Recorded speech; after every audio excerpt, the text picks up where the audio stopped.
กับสบายดีพ่อแม่พี่น้อง FC เมื่อสุขูสุคนพี่น้อยยินดีตอนรับเข้าสู่ซองหน่อยบาเล่าไต่อีกแล้วพี่น้อยเมื่อนี้หน่อยบาเล่าไต่กระไดออกเมื่อไหร่เมื่อหน้าตามส้มเอกาสิได้เก็บภาพบรรยากาศการเดินทางและก็สภาพเส้นทางในช่วงยามฤดูฝนตามส้มนี่แหละพี่น้องอันนี้จะเป็นเส้นทางที่หน่อยบาเล่าไต่ได้ออกเมื่อไหร่เมื่อหน้าแล้วก็เป็นเส้นทางที่ออกเพื่อสู่หมู่บ้านต่างๆอยู่เขตนี้พี่น้อยก็มีบ้านดอนซิมบ้านหน้าเสือกแล้วก็บ้านอื่นๆพี่น้อยครับเส้นทางที่เดินทางนี่จะเป็นเส้นทางที่ยุ่งยากพอสมควรตามส้มเลยเส้นทางไม่ยามฤดูฝนตามส้มเลยกันยุ่งยากแห้งพี่น้อยเปื้อนเปื้อนมีเวลามีฝนตกนี่มันก็ยุ่งยากอะไรตามส้มเลยไปมารถอย่างเรารถหน่อยรถใหญ่เที่ยวไปเที่ยวมาพี่น้อยเป็นไงเปื้อนเปื้อนพี่น้องระยะทางที่หน่อยบาลาไต่ออกเมื่อหน้าพี่น้อยกับไก่พอสมควรพี่น้อยหลายกิโลพี่น้อยอาจจะประมาณ10 ปลายกิโลแม่นเลยพี่น้อย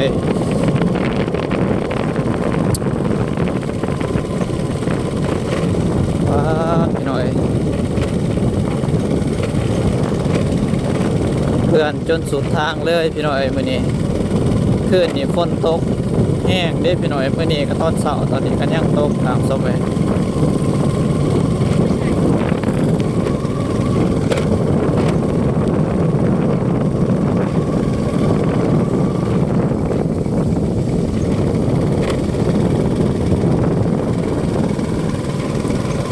สภาพ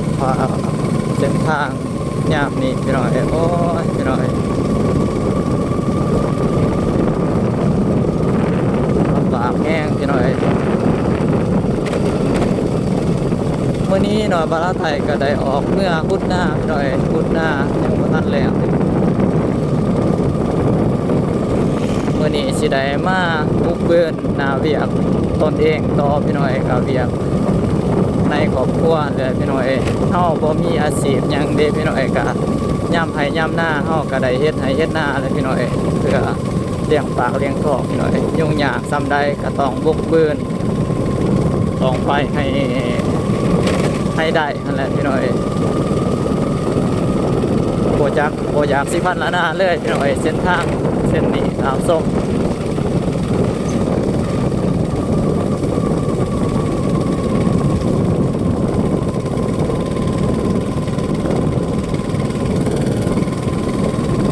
ตอนนี้น่าจะประมาณ8 โมงพี่น้อย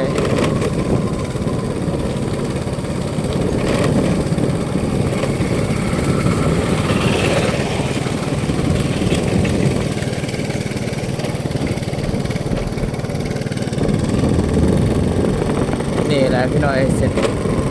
ทางยังใกล้พี่น้อยคนกับเที่ยวไปเที่ยวมาก็หลายเด้พี่น้อยเพราะว่าออกจากบ้านก็เมื่อหน้าพี่น้อยก็หลาย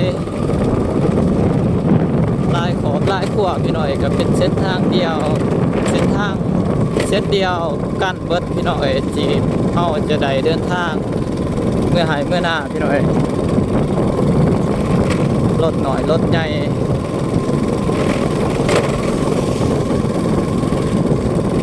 เที่ยวไปเที่ยวมานี่โอ้พี่น้อย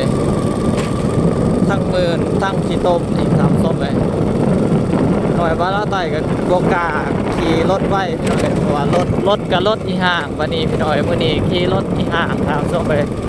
ย่านรถเท่แน่ย่านรถไปบ่หอดจุดหมายหรือว่าบ่หอดหน้าทำส้มเลยคนแหละเส้นทางแต่ละจุดแต่ละบอนพี่น้อยยากที่สุดเด้อพี่น้อยมื้อนี้เป็นจังได๋เนาะพี่น้องแต่ละจุดแต่ละบอนพี่น้อยมีฝนตกคือเส้นทางหน่อยบ่ลาวใต้หรือบ่พี่น้อยก็เส้นทางแต่ละจุดแต่ละบอนเด้พี่น้อยเพื่อนคือแนวนี้หรือบ่พี่น้อยพูดแล้วเป็นพวกเป็นคุ้มเป็นลุมเป็นบ่อเลยพี่น้อยเส้นทางรถใหญ่แห้งยากพี่น้อยขี่ไป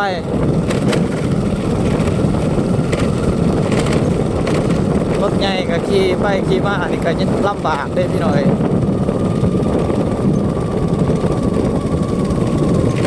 ขี่ไว้ก็บ่ได้เด้พี่น้อยต้นคุ้มตกคุ้มได้ถามส้มเลย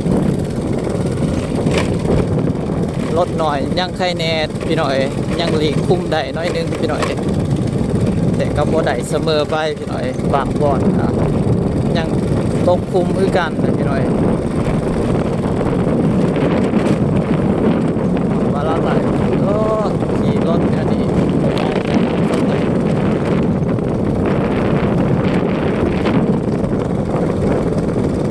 มื้อนี้ถือว่านักหน่วงพี่น้อยเพราะว่า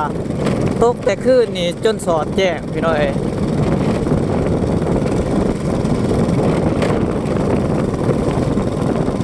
บ่ฮู้ว่ามื้อนี้มันสิตกต่อหรือบ่พี่น้อยเพราะว่าท้องฟ้าพุ่นแหละยังมืดยังครึ้มอยู่ถามส้มเอ้ย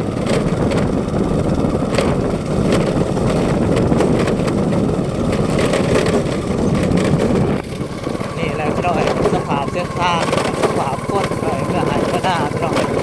กระช่วงนี้บ่ได้ไปใช้พี่น้อยอยู่แต่หายแต่หน้าพี่น้อยครับมาละไปก็ได้ต่างครอบครัวยังตั้งเนี่ยยาก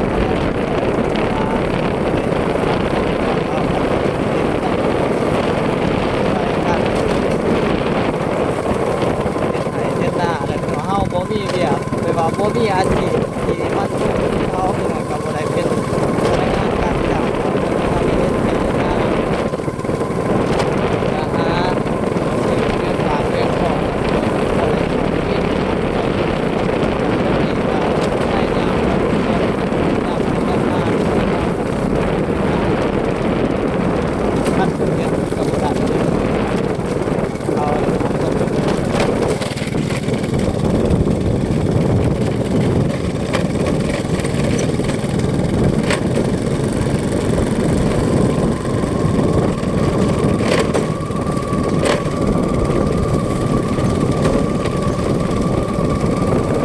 สภาพทางโอ้พี่หน่อยก็เหมาะแก่การขี่รถอีห่างคือรถหน่อยบาลาไต่ขี่พี่หน่อยนี่แหละมื้อนี้เอารถพ่อเฒ่าออกเมื่อหน้าพี่หน่อยบ่ฮู้ว่าสิฮอดหน้าหรือบ่พี่หน่อยก็บ่เคยขี่รถจักเทื่อรถพ่อเฒ่าพี่หน่อยมื้อนี้ก็ได้มาขี่รถพ่อเฒ่ารถอีห่างมื้อนี้พ่อเฒ่าให้รถห่างขี่เมื่อหน้าพี่หน่อยมื้อนี้เพราะว่าถ้ารถใหม่ๆมันก็เปื้อนคือเก่าถามส้มเลยต้องขี่รถอีห่างแนวนี้แล้วมันจะเหมาะกับเส้นทางพี่หน่อยรถใหม่กับขี่กับเปื้อนคือเก่าแล้วถามส้มเลยแต่รถอีห่างมื้อนี้ก็ห่างคือเส้นทางเลยถามส้มเลย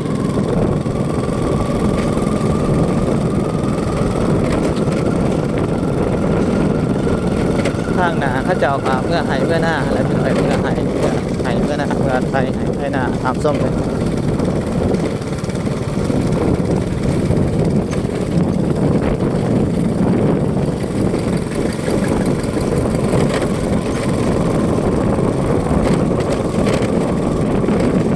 เพื่อนจนสุดทางเลยพี่หน่อยเส้นทางมือนี้ตามส้มอ่อนไซกันมันยังเปื่อนคือเก่าพี่หน่อยยุ่งยากแห้งพี่น้อยเส้นทางยามฝนพี่น้อยยามฤดูฝนนี่เที่ยวไปเที่ยวมาก็ลำบากพี่น้อยเฮาถ้าว่าเฮ็ดหน้านี่อยู่ให้อยู่หน้าเลยจะดีสุดพี่น้อยเพราะว่ามันกันทักห่วงท่านแน่พี่น้อยเฮาอยู่บ้านสิเมื่อให้เมื่อหน้ามันก็ลำบากนะทำสมัยนี้ถอนยามเส้นทางก็ลำบากยามฝนตกก็เปียกฝนทำสมัยอยู่หน้าก็ยังว่าบ่เสียเวลาพี่หน่อยเฮาบ่เสียเวลาเที่ยวไปเที่ยวมาก็บ่เสียน้ำมันรถแหละพี่หน่อยก็แต่หน่อยบาลาไต่ก็เที่ยงหน้ายังบ่ทันแล้วพี่หน่อยก็ยังบ่ทันเสร็จสมบูรณ์ก็ยังบ่เลยบ่ได้อยู่หน้าเลยบ่ได้นอนหน้าพี่หน่อยก็น่าจะแม่นยามช่วงฤดูดำหน้าแหละพี่หน่อยฤดูดำหน้าหรือว่าฤดูบางดำน่าจะได้อยู่อาศัยอยู่หน้าแน่พี่หน่อย เพราะว่ามันไกลก็สิเที่ยวไปเที่ยวมาคือแนวนี้เลยพี่น้อยมื้อนี้ก็ฝนตกซ้ำอันนี้ถ้าฝนเช้าตกมันก็สวยพอสมควรถ้าสมัยมันก็เสียเวลาเฮาเสียเวลาเฮาเฮ็ดเวียกเฮ็ดงานแล้วพี่น้อยมันก็บ่แล้วง่ายเด้พี่น้อยพี่น้อยสำหรับคลิปนี้ก็สิได้สิ้นสุดลงเพียงเท่านี้ก่อนเด้อพี่น้อยขอบคุณหลายๆเด้อพ่อแม่พี่น้อง FC เมื่อสุขูทุกคนพี่น้อยที่ติดตามรับชมคลิปซองหน่อยบาเล่าตายพี่น้อยแต่ต้นจนจบพี่น้อยคลิปหน้าพบกันใหม่เด้อพี่น้อยสำหรับคลิปนี้ก็อวยใจให้พ่อจงมีสุขภาพเข้มแข็งแข็งแรงเด้อพี่น้อยย้ำเราดูคนรักษาสุขภาพไว้เด้อพี่น้อยคลิปหน้าพบกันใหม่พี่น้อยสำหรับคลิปนี้สบายดีพี่น้อง